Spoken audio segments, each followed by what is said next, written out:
Oke, standby, kamera ready, sound ready, 3, 2, 1, action. Assalamualaikum warahmatullahi wabarakatuh. Selamat pagi. Perkenalkan, nama saya Rais Ridho Bangayom. Saya CPNS Basarnas dari kantor pencarian dan pertolongan kelas B Cilacap.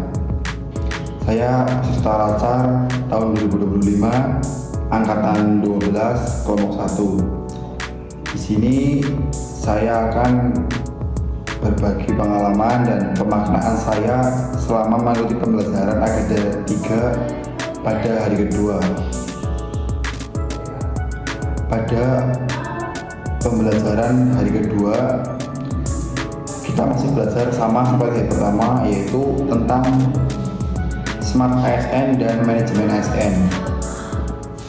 Oke, tujuan pembelajaran dari hari 3 ini adalah yaitu agar kita seorang CPNS atau calon aparatur sipil negara bisa memaknai dan bisa mendukung terwujudnya smart government sesuai dengan ketentuan peraturan perundang-undangan.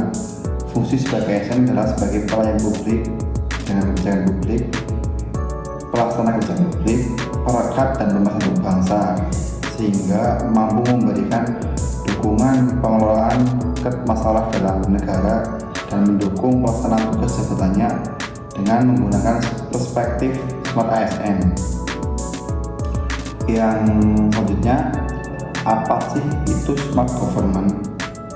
Smart Government adalah tata kelola pemerintah yang cerdas yang bertujuan untuk meningkatkan kualitas pelayanan publik kepada masyarakat atau memanfaatkan teknologi informasi dan komunikasi sebagai perangkat penyampaiannya.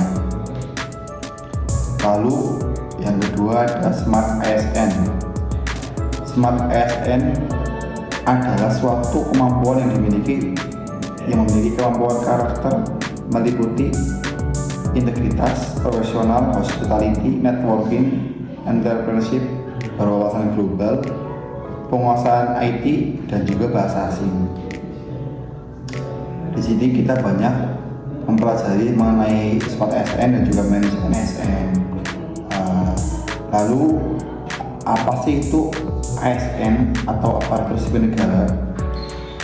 Aparatur sipil negara atau ASN adalah profesi bagi pegawai negeri sipil yang pegawai pemerintah dengan perjanjian kerja pada instansi pemerintah yang diangkat oleh pejabat yang berkepegawaian dan disertai tugas dalam suatu jabatan pemerintahan atau diisi berdasarkan peraturan perundang-undangan.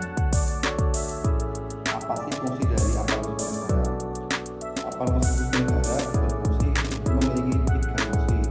Yang pertama, fungsi kebijakan publik, yaitu melaksanakan kebijakan publik yang dibuat oleh pejabat yang berwenang atau kepegawaian sesuai dengan peraturan perundang-undangan. Yang kedua, pelayanan publik atau orientasi pelayanan, melayani masyarakat dengan profesional dan juga berkualitas. Yang ketiga, perekat dan juga pemersatu bangsa. Di sisi lain, sebagai aparatur sipil negara, ASN juga sebagai perekat antar golongan atau maupun perbedaan di dalam negara ini. Lalu seorang ASN juga harus memiliki nilai-nilai dasar yang tercantum dalam Undang-Undang Pasal 3 Undang-Undang Nomor 20 Tahun 2023 yang berbunyi ialah ASN harus memiliki nilai dasar berakhlak. Berakhlak ialah B. Orientasi pada pelayanan, A. Akuntabel, K. Kompeten, H. Harmonis, L. Loyal, A. Adaptif, K. Kolaboratif. Nilai-nilai ini menjadi patokan dalam pedoman perilaku ASN dalam berinteraksi dan juga bekerja. Pegawai ASN terdiri atas ASN, PNS, dan juga P3K.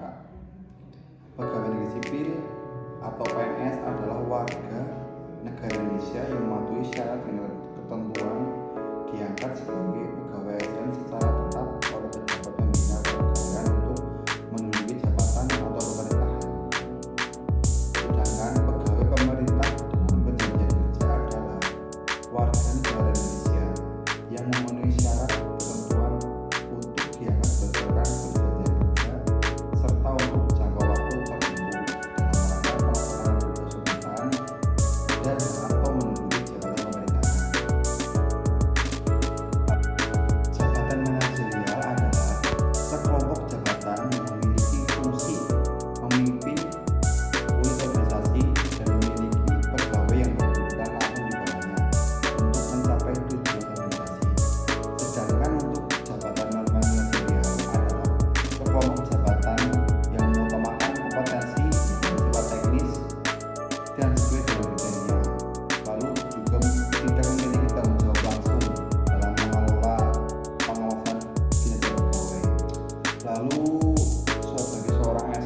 yaitu perlindungan pada saat kita menjalankan tugas, bantuan hukum, serta dan lain-lain seperti fasilitas sarana kerja. Yang selanjutnya, manajemen ASN. Apa sih itu manajemen ASN? Manajemen ASN adalah serangkaian proses pengelolaan ASN untuk mewujudkan ASN yang profesional dengan hasil kinerja yang tinggi dan perilaku sesuai nilai dasar ASN, bebas dari intervensi politik serta bersih dari praktik korupsi dan nepotisme atau KKN. Manajemen ASN terdiri atas perencanaan dan kebutuhan. Yang pertama, karena adanya pengadaan, penguatan budaya kerja dan citra institusi, pengelolaan kinerja, pengembangan talenta dan karir, pengembangan potensi, pemberian penghargaan dan pengakuan, serta pemberhentian. Pada saat ini, dengan perkembangan zaman yang semakin maju, alat digitalisasi semakin canggih, itu dapat menjadi bumerang. Bila kita menggunakan dengan baik, bisa membantu efisiensi kerja kita agar lebih mudah dan hasil yang maksimal. Tetapi apabila digunakan atau menyeleweng dari aturan atau menggunakan untuk hal-hal yang tidak baik, hal negatif sebagainya, itu juga bisa menjadi petaka pada kita sendiri. Jadi pada saat ini kita harus benar-benar bisa memilih dan menyaring berita yang masuk ke kita. Jangan semena-mena kita langsung mengatakan atau membaca tanpa kita mengetahui kondisi sebenarnya. Kita sebagai ASN harus bijak dalam melakukan atau menggunakan sosial media. Karena apa? Karena kita adalah sebagai pedoman dari masyarakat itu sendiri. Baik, mungkin itu saja yang dapat saya sampaikan. Banyak kurangnya saya mohon maaf. We are family Afikna Jagat Samagra. Wassalamualaikum.